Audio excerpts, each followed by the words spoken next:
কি করছো তুমি? কফি বানাচ্ছি। কফি খাবা? কফি? না, তোমার তো কফি খেয়ে কি এখন রাত্রিবেলা ছুটবো? কেন বা কফি খেয়ে কি রাত্রে ছুটতে হয়? কফি বানাচ্ছে, হবে ওতে? দেখা যাক। ওটার কচু হবে। কি করছো? ওটা কিসের গুঁড়ো? দুধ আর কফি, চিনি সব একসাথে। এইসবই খাও। এই গুঁড়ো কি করছো গুঁড়ো? খেয়েছো তুমি জীবনে কোনো দিন? না গো,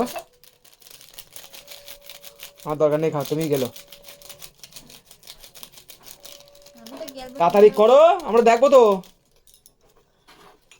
আচ্ছা, হয়ে গেল। এই যে লেখা, এই যে লেখা, এই যে লেখা, এই যে লেখা। না খেয়ে দেখো। তুমি খাও, আমি লিখতে পারছি না। ভালো মিষ্টি বেশি শুধু খেতে ভালো, কিন্তু মিষ্টি খুব বেশি। জল আরো বেশি দিতে পারে, একটা দুজনে হয়ে যাবে। হুম। তাহলে আমাদের দুজনে দাও, আমি খাই একটু। টাটা দাও।